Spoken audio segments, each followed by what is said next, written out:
Түнде аяқ қатты тартылып, ұйқыңыз бұзылып оянып кеттіңіз бе? Егер иә болса, бұл жай ғана шаршау емес. Бүгінгі видеода мен аяқтағы, әсіресе балтыр бұлшықеттерінің тартылып қалу себептері туралы айтатын боламын. Баршаңызға сәлем, сіздермен дәрігер Дина Мұхатай. Аяқтағы түнгі құрысулар бұл өте жиі кездесетін мәселе. Ол кенеттен пайда болатын, ауырсынумен жүретін, еріксіз белгілі бір жерде орналасқан бұлшықеттің жиырылуымен сипатталады. Құрысулар кез келген жаста болады, бірақ көбіне 60 жастан асқан адамдарда кездеседі. Құрысулар көбіне аяқта, әсіресе балтыр бұлшықетінде болады, және көбінесе түнде пайда болады. Бұлшықет құрысуын байқамай қалу мүмкін емес. Адам ұйқы кезінде болса да оятып жібереді. Әдетте құрысу бірнеше секундтан бірнеше минутқа дейін созылады. Құрысуды жеңілдету үшін бұлшықетті созу немесе уқалау жағдайды жеңілдетеді. Кейбір жағдайларда құрысудың алдында немесе кейін бұлшықетте ұсақ дірілдер байқалады. Сонымен қатар құрысудан кейін бұлшықетте белгілі бір уақытқа дейін ауырсыну сақталады. Бұлар құрысудың жалпы белгілері болып табылады. Аяқтағы құрысу себептері әртүрлі. Кейбір құрысулар бұлшықет бұзылыстарымен байланысты, яғни бұлшықет қалыпты жиырылып босаңси алмайды. Екіншіден, жүйке жүйесімен байланысты.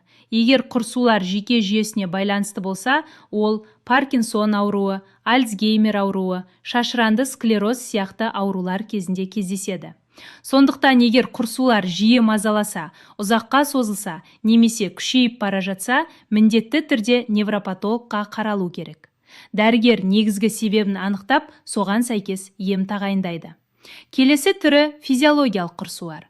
Бұлар белгілі бір жағдайларға байланысты пайда болады. Мысалы, суық суда аяқ бұлшықеттерінің құрысуы, қатты дене қызуының көтерілуінде, әсіресе балаларда, ұзақ жүргенде, тұзды тағамдарды көп пайдаланғанда, ауыр физикалық жүктемеде және жаттығу кезінде бұлшықеттің шамадан тыс жұмыс істеуінен ағзаның сусыздануынан пайда болады. Сондықтан жаттығу кезінде мүлде су ішпеу дұрыс емес, керісінше аз-аздан су ішіп тұрған жөн. Балтыр бұлшықеттерінің тартылуы тек шаршаудан ғана емес, ішкі ағзадағы аурулардан да болады. Мысалы, бауыр ауруларында, цирроз кезінде, бүйрек дұрыс жұмыс істемесе, қант диабеті болса, қалқанша безі қызметі бұзылса, тамыр ауруларында, мысалы варикоз кезінде, аяқта құрысу пайда болады. Себебі бұл аурулар ағзадағы су-тұз тепе-теңдігін бұзады. Нәтижесінде бұлшықетте қажетті заттар дұрыс жетпейді. Келесі кездесетін ең жиі себеп ағзада маңызды минералдардың азаюы. Магний, кальций, калий. Егер осы заттар жетіспесе, бұлшықет дұрыс жұмыс істемей, өзінен өзі тартылады, құрысады. Сондай-ақ, В тобы витаминдері және Д витамині жетіспесе де, аяқ бұлшықеттері тартылады. Бұл витаминдер бұлшықет жұмысына ауадай қажет. Қарапайым айтқанда, аяқтағы құрысу көбіне ағзада витамин мен минерал жетіспегенде және ішкі ағза аурулары болғанда пайда болады. Егер құрысу жиі қайталанса, міндетті түрде дәрігерге қаралу керек. Кейбір дәрілерді қабылдаған кезде де аяқта құрысу пайда болады. Бірақ бұл барлық адамдарда болады деген сөз емес. Бұл тек кей адамдарда дәріге жеке сезімталдық, немесе жеке реакция болғанда кездеседі. Яғни бұл дәрілер құрысудың қаупін арттырады. Мұндай дәрілерге мыналар жатады.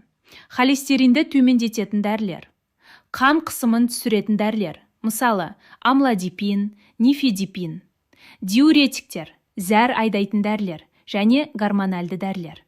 Жүкті әйелдерде де аяқ құрысуы жиі кездеседі. Ең негізгі себебі кальций мен магнийдің жетіспеуі. Себебі бұл минералдар балаға да қажет болады. Сондықтан ананың ағзасында жетіспеушілік пайда болады. Тағы бір себеп жалпақ табан.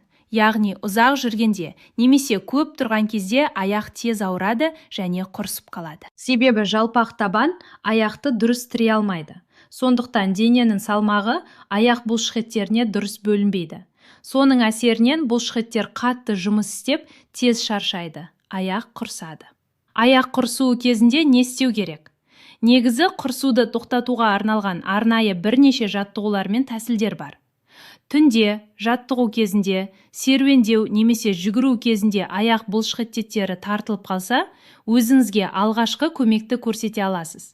Яғни, қай жерде және қашан болмасын құрысу басталса, адам әрдайым өзіне өзі көмектесе алады. Аяқ тартылып қалса, қорқудың қажеті жоқ. Ең бастысы құрсып тұрған бұлшықетті созу. Көбінесе балтыр құрсады. Сол кезде аяқты алға созып, аяғының ұшын, яғни саусақ жағын өзіңізге қарай қатты тарту керек. Отырып немесе жатып істесеңіз болады. Ең бастысы аяқ түзу болсын. Осы қалыпта шамамен 20-30 секунд ұстайсыз. Басында ауырсынуы мүмкін, бірақ аяқтың тартылуы біртіндеп жібереді. Егер қолмен табанға жету қиын болса, орамал немесе жастықтың тысын қолдануға болады. Табанның астына өткізіп, екі жағынан өзіне қарай тартасыз. Ең маңыздысы арқаны бүкпеу, тік ұстау. Егер төсекте жатсаңыз, сол жерде жасауға болады. Ал егер көшеде немесе жаттығуда аяқ құрысып қалса, былай істеу керек. Бірінші, бір биік нәрсе табу. Мысалы, орындық, баспалдақ, тас, бордюр, тротуар жиегі. Яғни аяғынды қоятын кішкене биіктеу жерге аяқты қою. Құрысқан аяғының өкшесін сол биік жерге қоясыз. Аяқ түзу болуы керек, тізе бүгіліп қалмау керек.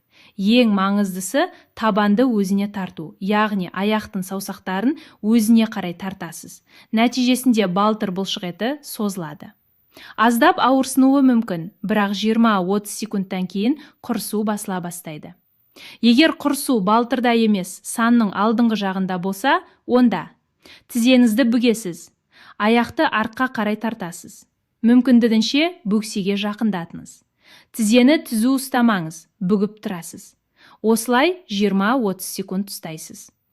Аяқ құрысып қалса, тек созу ғана емес, қосымша көмектер де бар. Бірінші құрысқан бұлшықетті қолмен жайлап уқалау керек, бірақ жай ғана сипай салу емес, сәл күштірек басып уқалау жақсы көмектеседі. Нәтижесінде бұлшықет босаңсиды, ауырсыну азаяды. Екінші, жылу қолдану. Жылу бұлшықетті босатады. Сондықтан жылы душ қабылдауға, жылы ванна жасауға болады. Грелка қоюға болады. Су қатты ыстық емес, шамамен 35-36 градус болғаны дұрыс. Егер мүмкіндік болса, ваннаға аздап магний тұзы немесе арнайы тұз қосса, бұлшықет тезірек босаңсиды. Қысқаша қайталап өтетін болсам. Көбіне құрысудың себебі электролиттік бұзылыстар, яғни ағзада кальций, магний, калий және натрий сияқты маңызды минералдардың жетіспеуі. Мұндай жағдайлар көбінесе улану, жиі құсу, іш өту, диарея кезінде, яғни ағзадағы сұйықтықтың азаюы кезінде пайда болады. Сонымен қатар құрысу В тобы витаминдері мен Д витамині жетіспегенде де болады. Сол себепті оларды міндетті түрде толықтыру қажет. Егер магний, кальций және витаминдер қабылдағаннан кейін жағдай жақсармаса, онда құрысудың басқа себептерін анықтау қажет. Мысалы, егер себеп жалпақ табан болса, жаттығу жасау, массаж, жеке ортопедиялық ұлтарақ қолдану керек. Салмақ артық болса, салмақты азайту, тамыр аурулары болса, сосудисті хирург қарау қажет. Эндокриндік аурулар болса, эндокринолог бақылауы, неврологиялық аурулар болса, невропатолог емдейді. Яғни тиісті дәрігерге қаралу қажет. Егер құрысу белгілі бір дәріден пайда болса, дәріні ауыстыру қажет. Жалпы құрысуды емдейтін нақты бір ғана дәрі жоқ. Құрысу бұл ауру емес, ол ағзадағы бір мәселенің белгісі. Сондықтан ем әр адамда жеке таңдалады. Егер сұрақтарыңыз болса, жазыңыз. Мен әрдайым мүмкіндігінше комментарийлерде жауап беруге тырысамын. Сондай-ақ пікірлерде аяқ тартылғанда сізге не көмектесетінін бөлісіңіз. Егер сізге магний, кальций және В тобы витаминдері тағайындалып, олар көмектессе, бұл емнің қалай әсер еткенін жазыңыз. Мүмкін сізде құрысуды жеңілдетудің өз әдісі бар шығар. Оны да жазыңыз. Ол біреуге көмектесуі мүмкін. Баршаңызға амандық тілеймін. Денсаулықтарыңыз мықты болсын.